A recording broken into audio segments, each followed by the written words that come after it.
Hey everybody, this is Hoopsmiles going live right now. Gonna do a live hula hoop class. I got this wonderful space right here in the library where I got all this room behind me. I can do all these hula hoop tricks and whatnot, so I'm excited about that. So this is my first ever hula hoop class that I'm doing live, and I got some hoops here. So I think the best way that this will work is if people actually participate, which you can do so by checking out the chat feature on here. You can actually ask me a direct question like, oh, my hoop is falling down when I do this. And you can ask me a question. Looks like somebody already said something.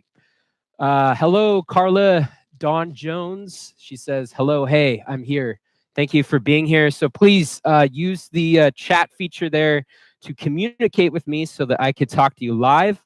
Otherwise, if people don't ask me questions, I'm just going to treat it like I'm just talking to the camera, and I'm going to be doing some hula hoop trick tutorials. So this is mainly going to be a beginner class. So please keep it beginner. I'm not going to do like foot hooping headstands or anything like that today. But okay, we got a lot of people. Hello, Bindu Raman, Elizabeth E. Hello. We got Gray. Hello. And the Hooping Rabbits. Hi. I'm glad you all are here.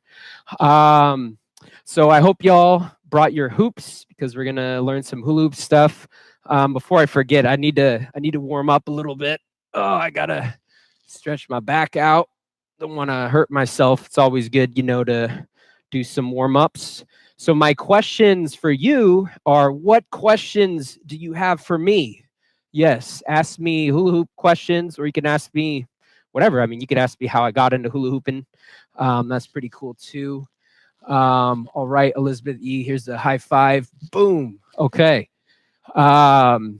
So before we get into much hula hoop instruction, the type of hoop that you do have is really important. So especially if you're a beginner hooper, you're going to want to make sure you have the right size hoop. Okay. All right. Hooping Rabbit. Any tips on vertical hooping? Are you talking about vertical hooping on your hand? Or are you talking about on your body? Because there's also vertical hooping when you do this too, and the hoop goes vertical. But anyways, yeah, so that was our first question. Any tips on vertical hooping? But let me finish back with what I was saying about the hoops. You want to make sure you have the right size hoop. If you're a first timer, you might actually want to use a bigger hoop like this. It's a much bigger hoop right here. Versus, a ridiculously small hoop like this. This is actually really good for the hand, but bigger hoops are really good for the body. But anyways, let's go back to that. Vertical hooping. All right, let's see what you say. Okay, chest and shoulders. Okay, it's a little bit challenging. That's a little bit beyond the beginner space here. First of all, can you guys hear me? I was worried about the sound. Hopefully you guys can hear me and it's not just dead silence on your end. Okay, so vertical chest hooping. So first of all, you're going to have to know how to get that hoop up to your chest.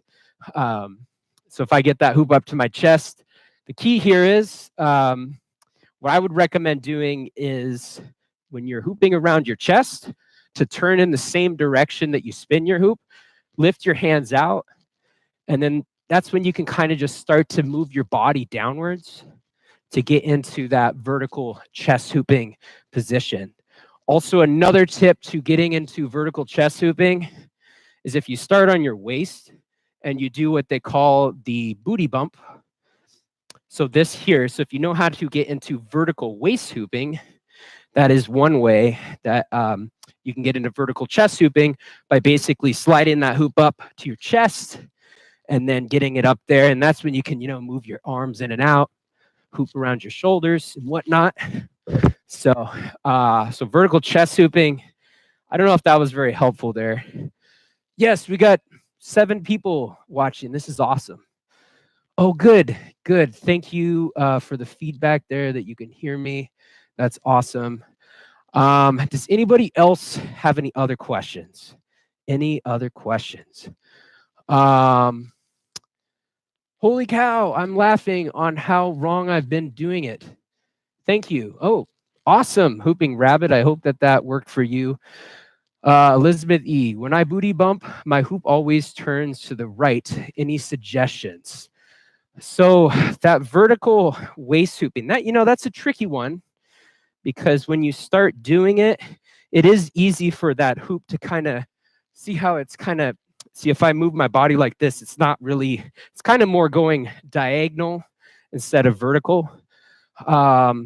But what I would recommend so if you start out in a waist hooping position, so now we're learning how to go into vertical waist hooping here. Start out on the waist, and to get into that booty bump, you kind of have to push your butt up behind you and really just rock it behind you. And if you keep your butt straight as you move back, then that will help you get that hoop into a vertical position, and it won't be going so diagonal, which can happen if you, you are, let's say, if you're kind of off balance there, I think it might start going diagonal. I don't know if that was helpful or not, but I would say it's really key to get that. You really have to push your bottom in the air there, and make sure to move your chest down towards the ground. But hopefully that was helpful. Let me see here. Hey there. Okay. Oh, Hooping Rabbit asks, how am I doing?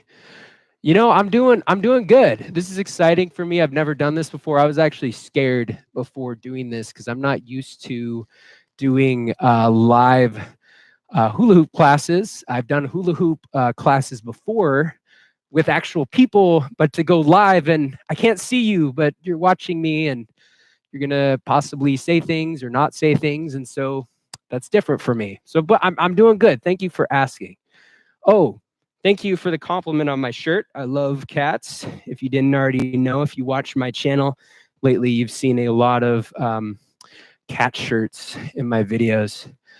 Okay, hula hoop duckin'. How to bring back the hoop to the waist. Are you talking about? Let's see here. Okay, so the hula hoop duckin'. Correct me if I'm wrong. Are you just talking about if the hoop is above your head, hooping and lasso, and then you bring the hoop back down to your waist? Is that what you're talking about? If so, that can actually be a tricky one too.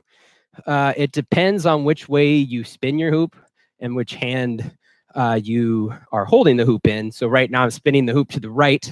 So if you're spinning the hoop to the right, I recommend using your right hand to try this. But basically, you're going to grab the hoop above you, and then you're just going to bring it down to your waist and then spin it around. But you're going to do that much faster. Okay, so I'm going to do it fast. And that's how you get that hoop to come back down to your waist. Unless if you were talking about a different type of hula hoop trick. Okay. All right. Yes, and bend down while bringing the hoop down. Oh, thank you, Steve, on the compliment there that I look great. That's awesome. Any tips on getting used to reverse weaves? Okay, let's go into reverse weaves. So first of all, what is a reverse weave? Some of you may know of what a 3-beat weave is and whatnot. So I'm just going to show you first of all. Here is your typical weave with 2 hoops.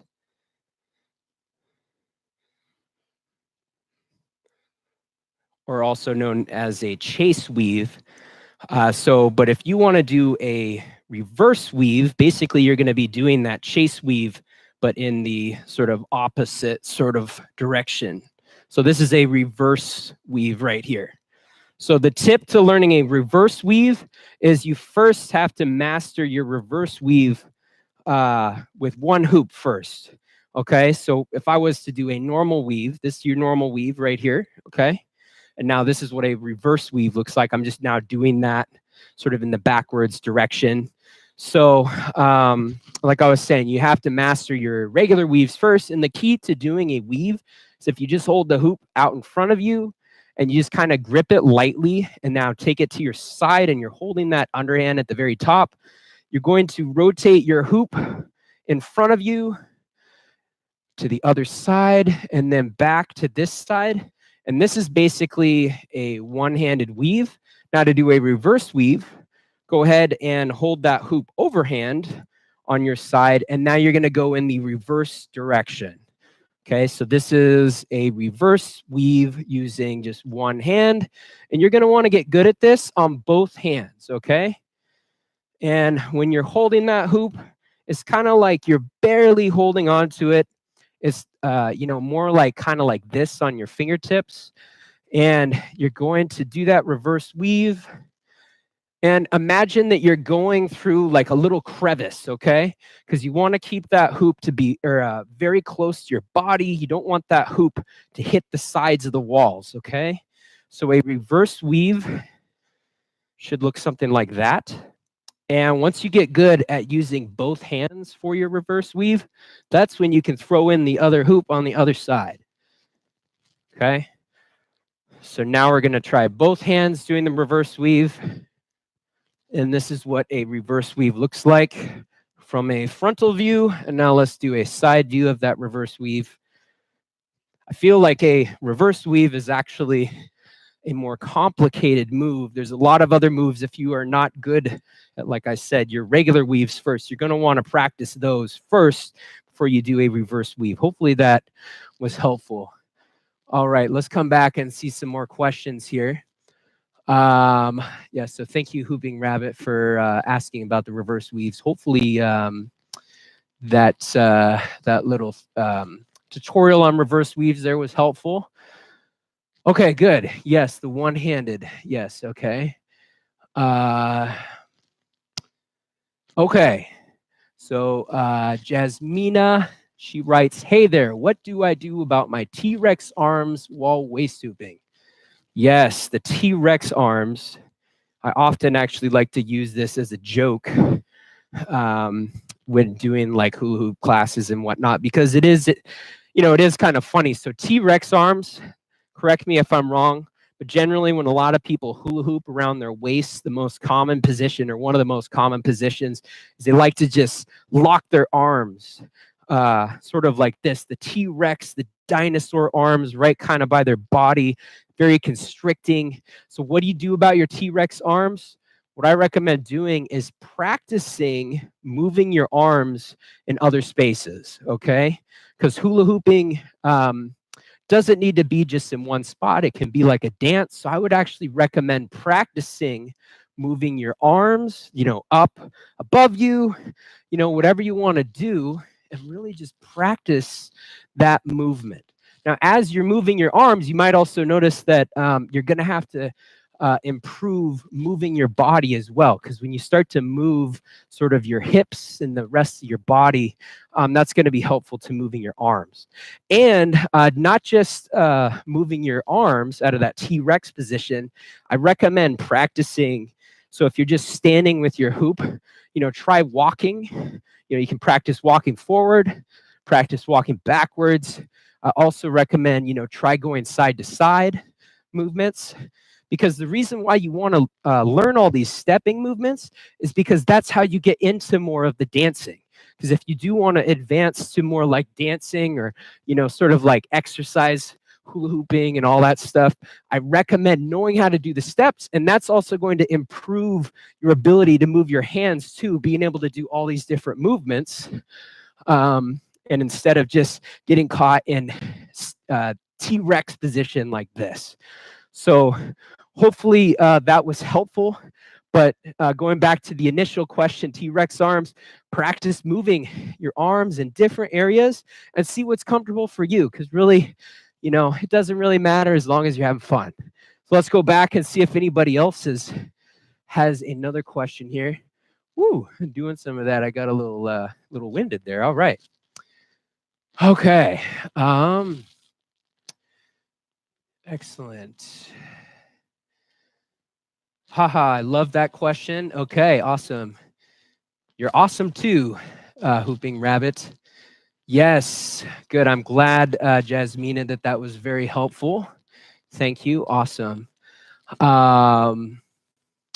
Oh, thank you for the compliment, Bindu. Hopefully I'm saying your name right. Love your hula hooping while skating. Awesome balance. Yes, I posted a hula hoop video a while back while I was skating at the same time. I definitely recommend doing that. It's a lot of fun. Okay. So let's see here. Carla Dawn Jones. Any tips for knee hooping? Yes, I do have some tips for knee hooping. So let's get on to some knee hooping.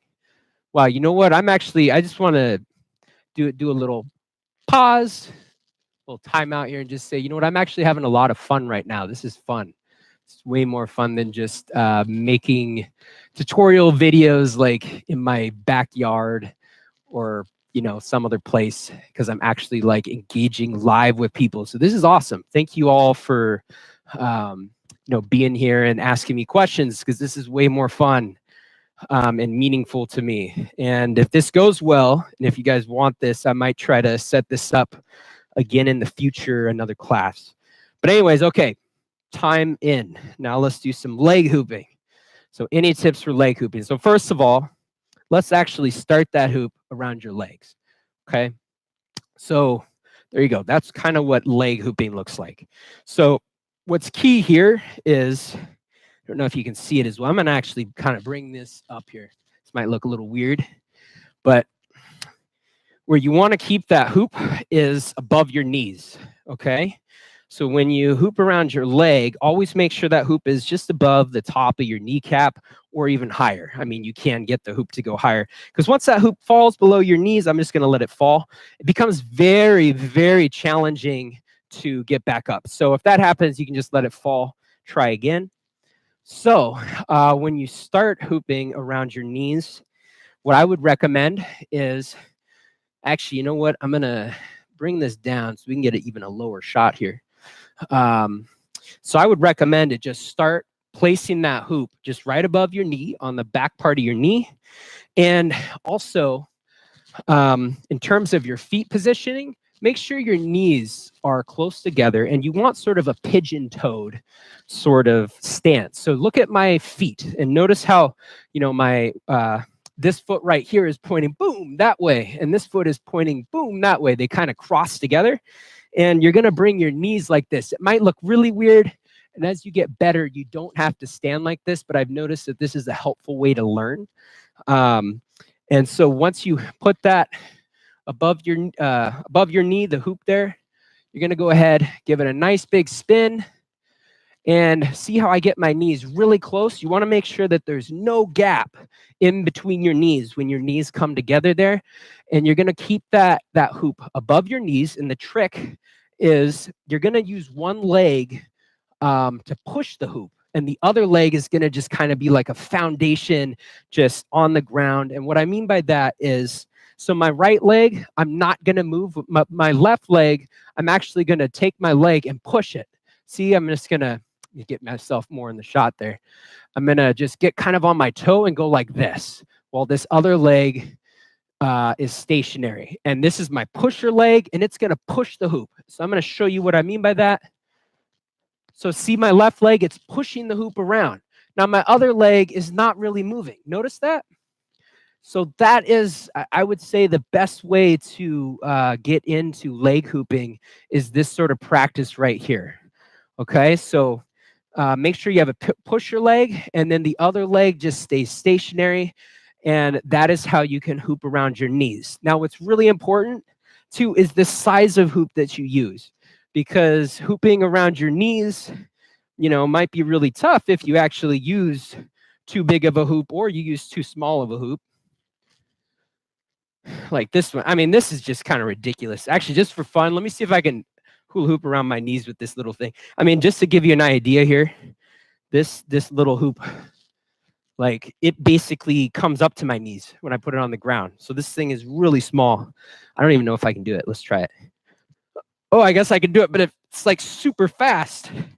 This is crazy. So I do not recommend using a hoop this small. This is way, way, way, way, way, way, way too small. So you'd probably benefit better from using like a bigger hoop. But hopefully that was helpful. Tips on leg hooping. Let's bring this camera back up here. All right, leg hooping tips. Okay, I'm having fun. This is fun for me. Okay. I also brought my glow-in-the-dark hoops too. I guess I could probably turn the lights off and can watch some fun glow-in-the-dark stuff. Okay, let's see. Whew. All right. Actually, you know what? Before I look at another question, I'm going to assemble my large hoop. I don't know why, but I might need the large hoop at some point tonight just to kind of show you a demonstration here. But as I'm doing this, I also wanted to put out there, this is totally optional, but on this chat, there's the option to do the super chat feature on YouTube where you can actually donate money if you want. So if you're like, whoa, I want Hoopsmiles to keep doing live hula hoop classes in the future, this guy's awesome. You want to, donate to that cause, or, I mean, definitely if people gave me money, I'd probably be more likely to, do this on a more regular basis because then I could pay the bills and whatnot, but not a requirement. But the super chat feature, you are welcome to donate money to me as well if you want to do that. Totally optional because I think this class is really cool, free. Okay, so I got look at this hoop. This hoop is ridiculous. Okay. All right. Oh, sweet. Thank you, Carla Dawn Jones, for donating on the super chat feature. That is awesome. Okay, awesome. Okay, so I'm going to look at some more questions here. Scrolling back up, that little leg hooping segment, that was quite an experience. I felt like I was getting into it there. Really some fun stuff. And also, I mean, going back to the donation thing too, I thought about this, and what's really cool about this is I imagine that there's parts of the world that I will never in my life travel to and will probably never do workshops in. And I thought, isn't it cool that there's people that can actually tune in around the world and have this live experience asking me hula hoop questions and learn how to hula hoop with me in the world. And I think that is a really beautiful thing. And I think it'd be cool to have some more hula hoop classes in the future where that becomes possible. So anyways, let's go back to it. This is okay. So after the tips for knee hooping, okay, so Hooping Rabbit asks, any beginner tips you don't hear other instructors give? I guess my question would be, what topic of hooping are you referring to? I'm trying to think. I might have to come back to that one. Let me think about that one. Okay, Elizabeth E asks, what's your favorite hoop trick? That's a really good question. Oh man, I'm getting old. My knee hurts. What is my favorite hoop trick? Man. What is my favorite hoop trick? Oh man, I can't even think. But while I'm thinking about that, I'm gonna bring my pants back down here. I feel strange. I would say that my favorite hoop trick is hooping around my chest. The reason why I think I love this trick so much is it's one of those tricks where, I turn on the music and I just start rocking out, with the headphones in, or just, have my stereo going, and I feel like I just get lost in the hoop when I chest hoop. So I think my favorite hooping trick is just your traditional on the body chest hooping, bringing your arms in and out and pumping it, just having fun, doing all the breaks and reversals and everything. So to answer your question, I think chest hooping would be my favorite hoop trick. Okay, what else we got here? Do you make your own hoops? Yes, I do. This is actually a hoop I made right here. The reason why I like to make my own hoops is because I have a lot of control over the hoop itself when I make it, and I can fit it to what I'm doing, because I think it's good to also have that connection as a hooper, with the sense of like, if you're using a hoop and then it's like, wow, I made this hoop. That's a pretty cool experience. So yes, I make my own hoops. Let's see here. Jasmina, I love this. If these become a regular thing, I will absolutely tune in each time. Yes, this is awesome. This is awesome. I hope this becomes a regular thing.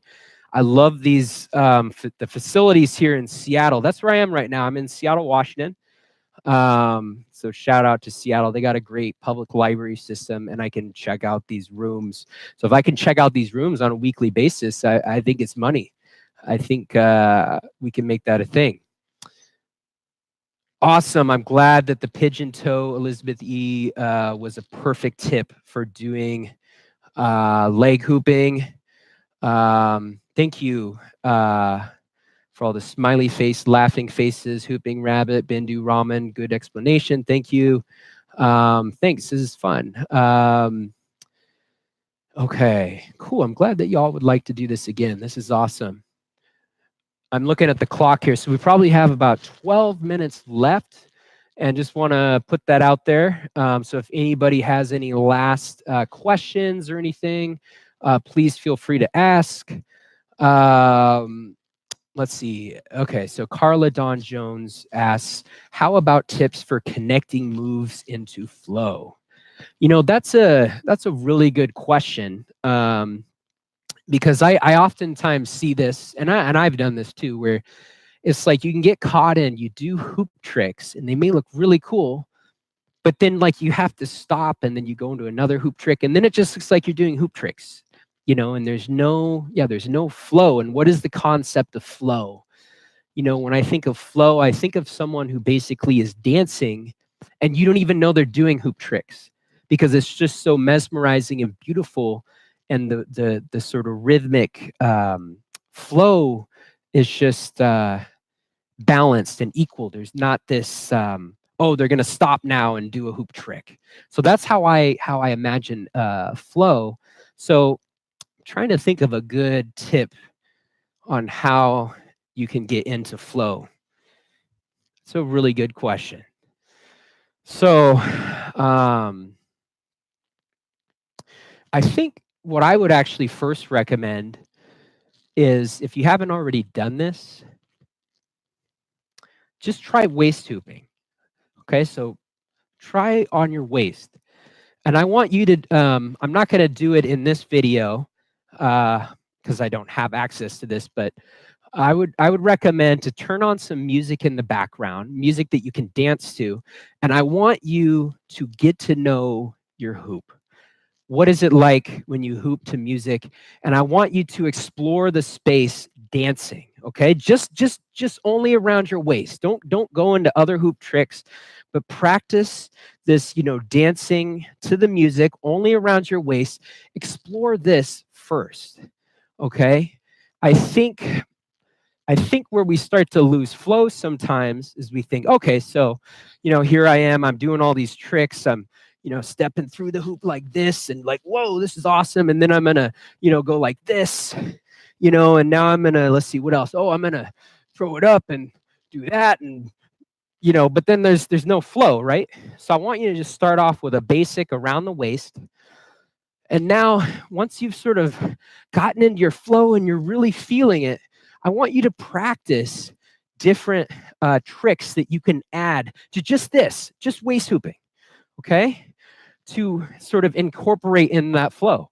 Maybe the next step is, like we were doing earlier, you go into more of that vertical hooping. Okay, so you can maybe try that. Maybe part of your flow is to then initiate into chest, get into that. And this is something you're doing all while still listening to the music, okay? And the trick here is basically you want to just have smooth, or you want to get comfortable with just adding a little bit to each, or just adding a little bit to your waist hooping, not too much so that you have to stop and all of a sudden you're just doing a bunch of tricks and you're not flowing. So I want you to try that, okay? So just try adding little things. Maybe it's just also going into like a vortex sort of move, or something like that. But I would recommend, like I said, for flow, honestly, I'd rather actually, in some cases, watch someone dance who's an amazing dancer, who has amazing flow, and maybe that dancer is also hula hooping around their waist. I'd rather watch an amazing hula hoop dancer who only does hula hooping around their waist and floats than someone who can do every trick in the world and has no flow, because I just think flow is beautiful. So like I said, I recommend try flowing around the waist first, sort of discover your flow. And also too, when you're doing your flow, I think it's easy to think like, oh, well, what do I do next? What do I do next? There is no mistakes, okay? When you're doing your flow here, there is no mistakes. So any movement you do, have it be out of exploration and discovery of, how can I move my body with the hoop? Practice this. And also too, flow is oftentimes disrupted by our mind and our mental state. So transform your mind, mental state, let go of all your worries, all your current thoughts in the moment, because obviously that's not going to help you. But yes, so be present in this moment, and really there are no mistakes when you try to go into another trick and whatnot, because I feel like that's how a lot of really light bulb moment hula hoop sessions work, is you're just flowing, and then all of a sudden, boom, you try that trick in there, and then it's awesome, and you're like, wow, I can make that trick work. It's like I'm going from a helicopter to an escalator, and I'm like, yeah, and just fun, right? All right, hopefully that answered the flow question. I feel like I didn't answer that one as much. Okay. Let's see here. Okay, Gray asks about how much time do you spend hooping weekly? Honestly, right now, not very much. It's my off season. The winter, I don't do as many hula hoop bookings, except for like December. I'll get booked like for some Hanukkah gigs or like New Year's Eve or something. But January is kind of a low month for me, so I kind of work not as much on hooping, but lately I've been trying to just maintain my physical fitness. So I go to the gym, I work out, go to the sauna, the steam room, go in the pool. So more or less just keeping up my physical fitness. But during the summertime, I'd say I'm almost hooping every day. Almost, just because I have so many events and performances that I'm doing. But when I first started hooping, literally I hooped for hours, like every day. It felt like, to the point it was unhealthy. I even remember when I first learned chest hooping, I was literally bleeding from my chest because I was doing it so much.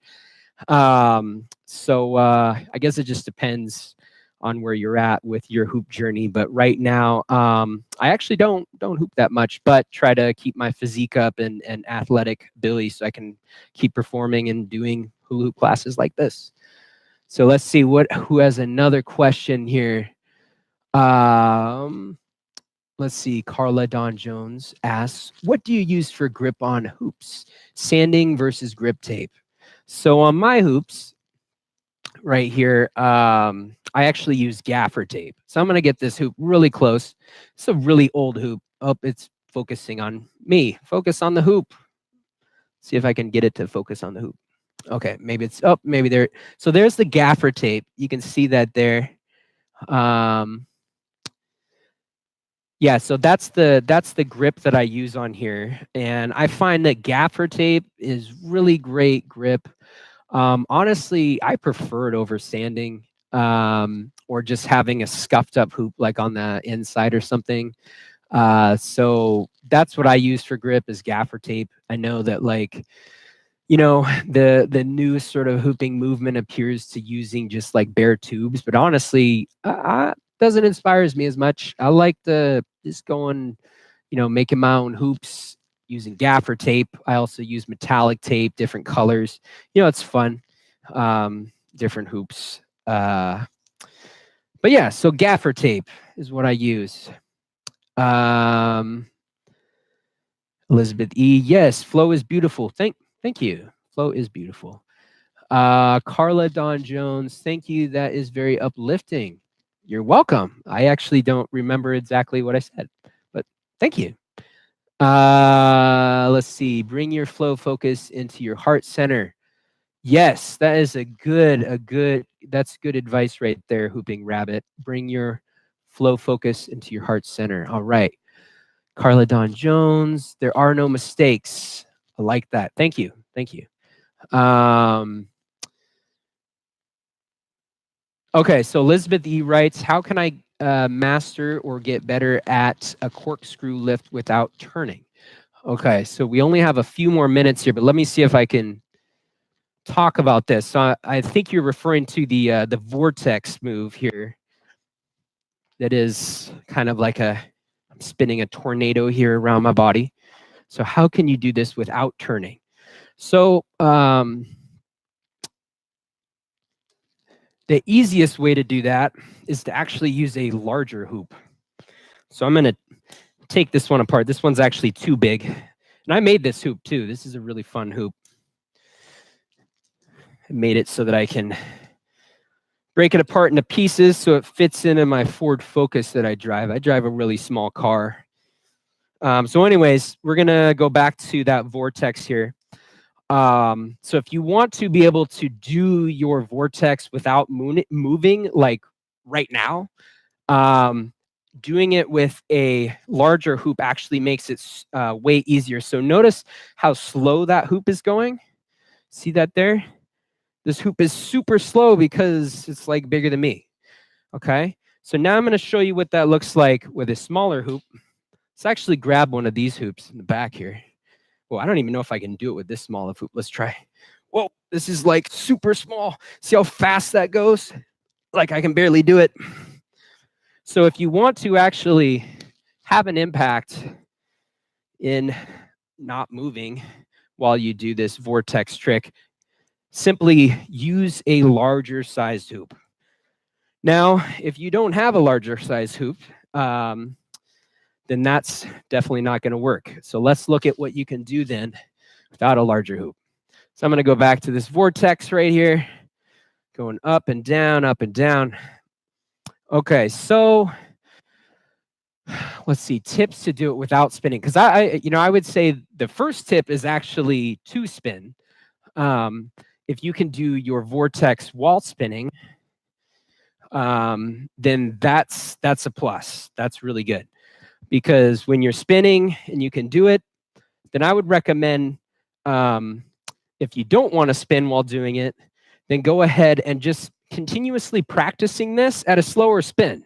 Okay, if you have to spin while doing your vortex, which does make it easier, instead of going super fast spinning, try a much slower spin. Okay, to the point you feel comfortable with just standing in one spot while doing your vortex. But here's the thing, though, is that if you do have a super small hoop and you can't stand in one spot, doing this right here, you might have to actually upgrade to a larger hoop to be able to just stand in one spot and not have to actually spin around while doing your vortex. Okay? Because obviously this hoop here, I don't even think I can, this thing is so small. I don't even think I can do it with this one. Yeah, see, I can't even do it with that one. So I would definitely recommend getting a larger size hoop to, have a very quick sort of, what's the word? Don't you hate that when you're like trying to remember the words and you lose the words in your head? But yeah, so if you want to have a quick effect on the vortex, I would recommend practicing that with a larger hoop first. Anyways, hopefully that was helpful. I felt like I rambled on a lot there.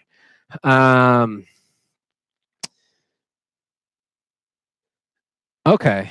Yes, Hooping Rabbit added, leaning back usually helps me, Elizabeth. So Yeah, you can try leaning back. Actually, what is that like? Trying to figure out what is leaning back. Like, you just gave me a new perspective on this trick. So leaning back. Okay. Yeah, I can see that. Yeah, give that a shot. Lean back while doing the vortex. I'm trying to lean back.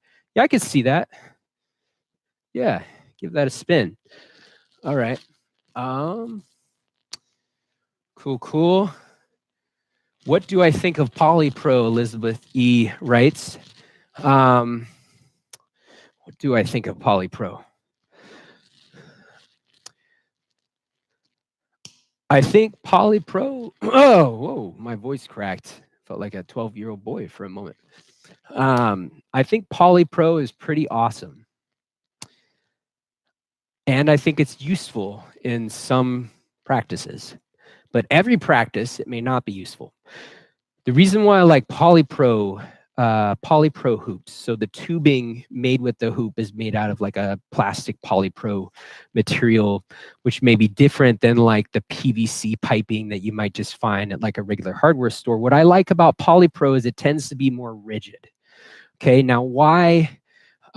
What benefits would you have if you have a hoop that has a more rigid surface?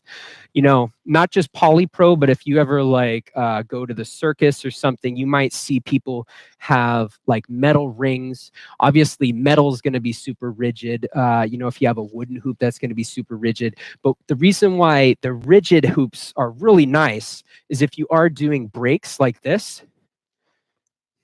So I'm doing sort of like just these chest hooping break reversals here, is when you use just regular PVC pipe, that's what this is from like a, you know, hardware store. See how much bend that has? So when I hit it, it's going to bend and it's not going to have as much kickback.